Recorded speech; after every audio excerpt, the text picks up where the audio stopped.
So it is with great pleasure that I present you with the first of many revamps the Catholicism Wow campaign will unveil over the next year. I give you the Buddy Christ.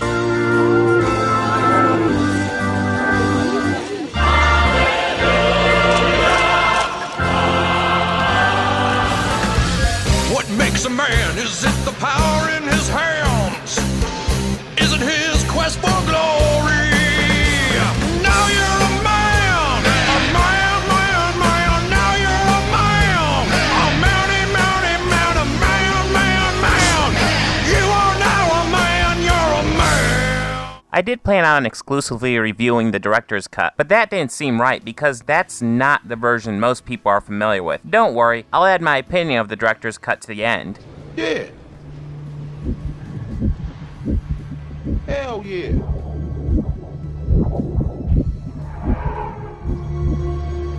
I believe you. It's pretty much required that I review this movie during my Marvel theme. An MCU reboot is coming to Netflix in just a few days, and Ben Affleck will soon get a chance to play Batman in next year's Batman v Superman, Rise of the Dawn of Cobra, Justice Surfer of the Apes, Curse of the Black Pearl. Because a battle between Batman and Superman certainly seems like it could take long enough to name an entire movie after it.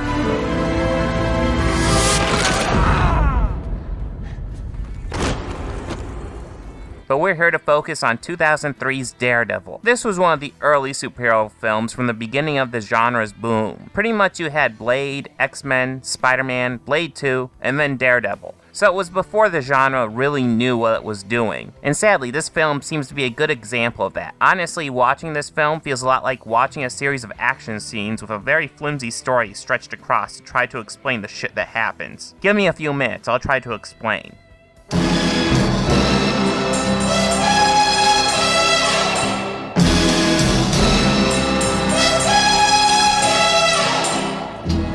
Fisk was right about you. He said you wouldn't go easy. Fisk. Fisk is the kingpin. Yeah. The whole Red Rose thing, he loves that shite. It's not my style. He hired me to kill Nachos. And to gut your pretty girlfriend, too. No, we didn't accidentally start watching a Bond movie. This is Bullseye, the crazy psychopath from the whole movie, just deciding to monologue for no goddamn reason. Shit, this scene is absolute proof of the film's flimsy story. I'm going to place him in an easily escapable situation involving an overly elaborate and exotic death. Wouldn't it fit much better if there was some sort of court case that led them down this path instead? Look, I'm winking. Look at my eye.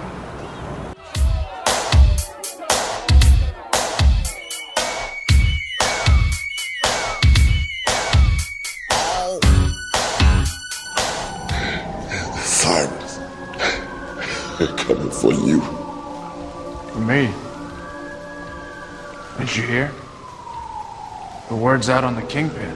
How did the police become aware that Fisk is the kingpin? Only reason Daredevil knows is because Bullseye went all Bond villain on him. How would the police possibly know about him? It's not like Foggy figured out a key clue in a case that led him straight to Fisk's right-hand man. Look, I'm winking. Look at my eye.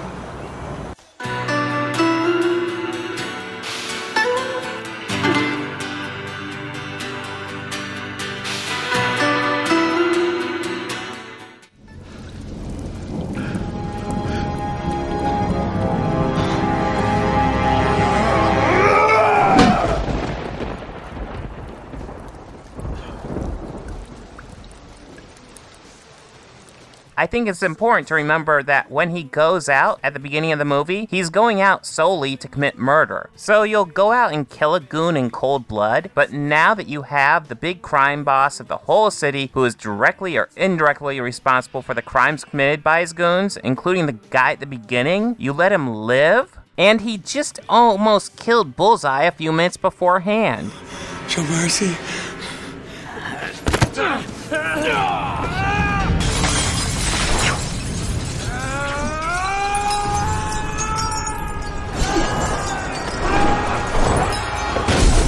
What the fuck?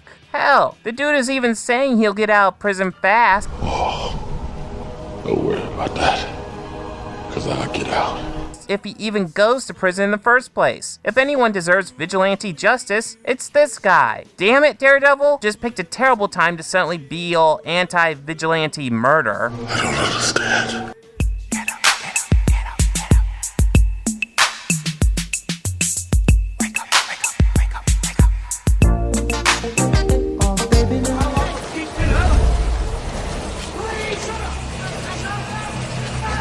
Matt.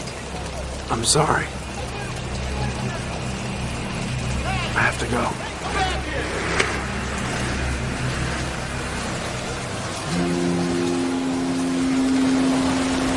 Stay. Stay with me. So Daredevil hears a crime being committed, and rather than leave immediately to possibly save a life, he stays behind to get laid? Because what's more important, human life or getting your rocks off? I don't have a problem with this as it is, but the movie needs to exact some penance on Daredevil for turning his back on people in need. It could be as simple as Murdock reading the paper and seeing that there was a death in the part of town where he heard the shouts for help. Just ignoring this plea for help when he could do something is outrageous, and pretty much solidifies him as the bad guy he doesn't want to be.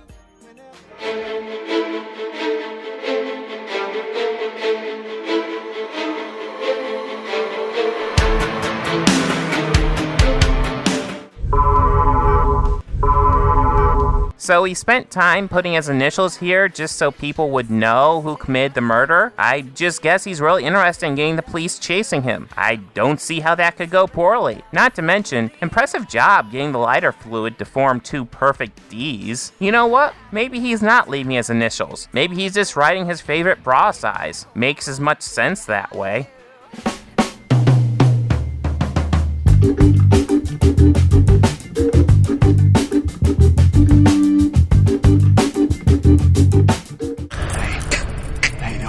He isn't a terrible actor, he just isn't a very good one. No! Don't get me wrong, he's done fine in plenty of roles like in Argo or Gone Girl, and what he lacks in acting talent, he more than makes up for with directing talent. Bullseye. But this film doesn't feature Affleck as a director. This is Affleck as an actor, and that's where this movie really fails. He's fine with the Matt Murdock role. He essentially plays it as blind Ben Affleck, but as Daredevil, that's a completely different story. He's supposed to sound imposing, and he doesn't. Hey, that light at the end of the tunnel, guess what? That's not heaven. I'm killing you! That's the C-Train! He sounds like somebody trying to sound imposing, and that's a big damn issue, because I can't think of anything less imposing than somebody trying to act imposing. Many people were critical of his casting, and I remember defending the casting choice because at the time he was fairly new, and I felt we hadn't seen his range yet. That proved to be a bad call, because he shows clearly in this movie that being an intimidating superhero is not in his range. He sucks in this movie, but through the grace of it being a 2003 movie, he's able to avoid calling this his worst performance of the year. How's that professionally? Huh? You like that? That's professional. I hear bull, cow.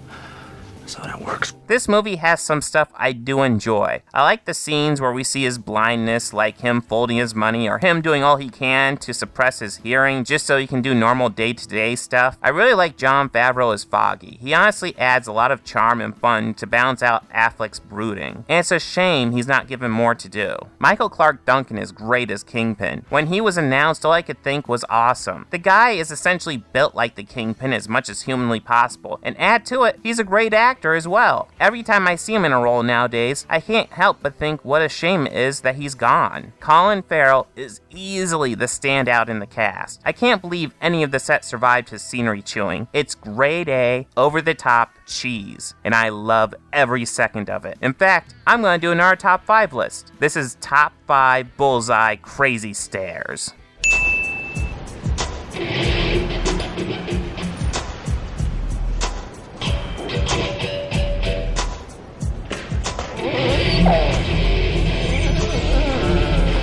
All my best. Is there anything else? Yeah. I wanna fucking cost you.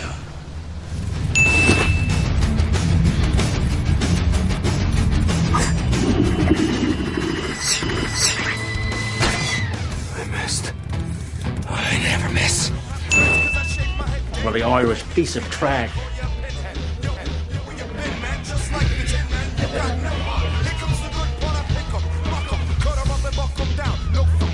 Dead.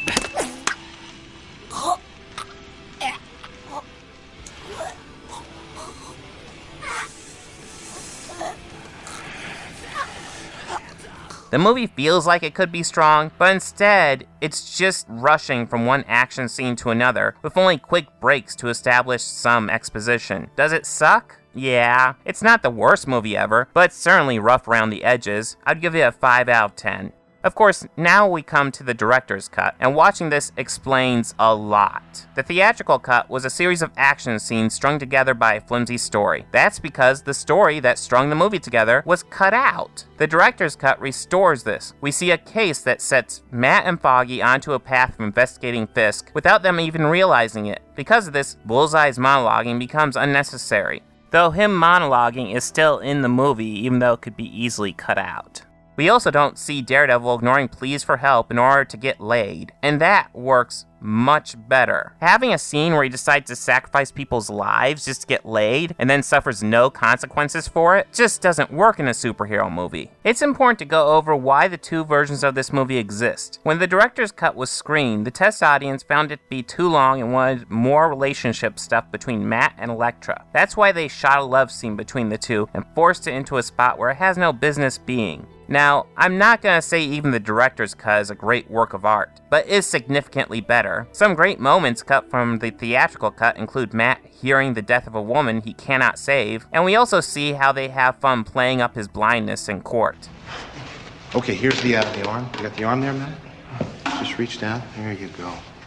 Yeah. Oh, sorry. When I first watched this movie in theaters, I felt like it was a decent movie disguised as an average movie, and the director's cut reveals this to be true. Even though I enjoy this version, I will admit it has not aged well. The soundtrack, the wire working, and a lot of visuals scream early 2000s post-Matrix action. I give the director's cut a 7 out of 10, and recommend watching it if you haven't yet. If you've never seen this movie before and are interested in watching it, I'd strongly recommend just avoiding the theatrical cut and going straight to the director's cut.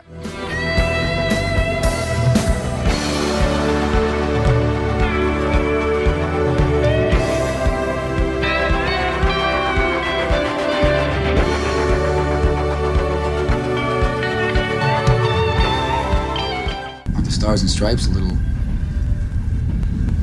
old-fashioned? Everything that's happening, the things that are about to come to light, people might just need a little old-fashioned. Hey, if you like this video, please make sure to hit that like button and go ahead and subscribe. That helps me out a lot. And if you really love this video, consider visiting my Patreon page. Every video I make takes conservatively an average of 1 hour per minute for me to produce. And the ad revenue on these videos does not give me a very large return. So if you go to my Patreon and only want to contribute $1, that's just fine. That helps me out a lot. I plan on adding some new rewards, such as DVD box sets of my videos, as well as t-shirts. If there's other rewards you'd like to see happen, please let me know. For more information, make sure to visit my Patreon page.